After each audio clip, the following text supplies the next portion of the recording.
Yes. No, yes, yes, no. Well, he's the one that normally does all the talking, but since he's late, I guess I was going to start. Since he's here now. No, you're going to be standing right behind us while we shoot. Say hi to everybody, Fox. Nothing comes out of our gun, some stuff does bounce off the ground. How many of y'all seen the gunfights right here in this spot? No. Nobody's seen a gunfight right up here. All right. It's comedy hour, all right? We're going to tell jokes. We're not going to gunfight. First joke we're going to do right now, all right? I love this one. How many tickles does it take to make an octopus laugh? 10 tickles.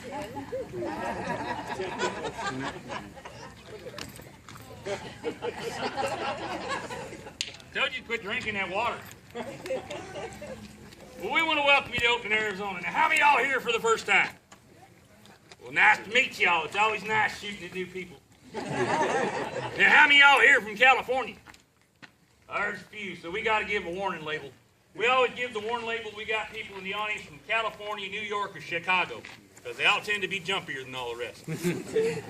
When we start shooting, we're using blanks. So no shooting back this time. That was not a fair fight. That fella almost took my head off, and all he did was sit over there and laugh. They weren't shooting at me. Anyway, we want to welcome you to Oatman, Arizona. We are the Red Ridge Marauders. We started doing these gunfights about 7 months ago just because we could, and because the other guys won't let us shoot with them anymore. We're just too good looking and too quick. That's not the funny part. So we decided we'd start our own thing up here. We don't have to worry about blocking the street and doing everything else they have to worry about down there. But like the rest of the cowboys in Oatman, now I've been doing gunfights in Oatman for about 12 years now. But like the rest of the cowboys in Oatman, we all do this for your entertainment. Hope it brings you to town, gives you something to do. Hope you buy a piece of jewelry from us or something. But we also do this for charity. Now what we donate to particularly is the Wounded Warrior Project, KIA, and a group that are in St. Jude's. Now KIA is a group that helps the families of those killed in action. Now, the way we do this is we're going to do a gunfight for you. And when we're done, we're going to walk amongst you with our hats in the hands, or if you're scared of us, you can put it in our saddlebags.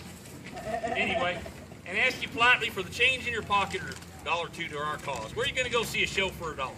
I mean, you can't even go to often and watch a guy play guitar for less than 45 nowadays. And we got a real nice way of saying please. Yeah. Please. Thank you. Appreciate it.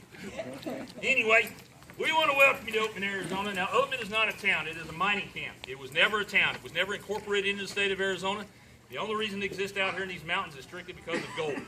Gold was found in these mountains as early as 1863, but the gold that actually started Oatman wouldn't be found until 1899.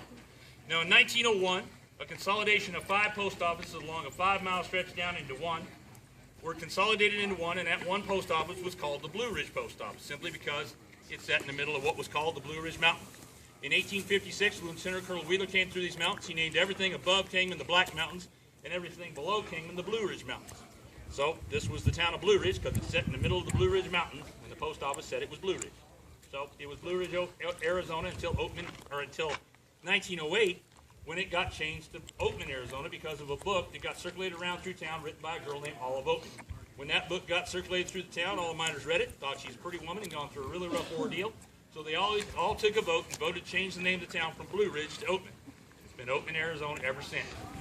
Now, the Olive Oatman story was a simple one. She was coming across the country in 1851 with her family of 9.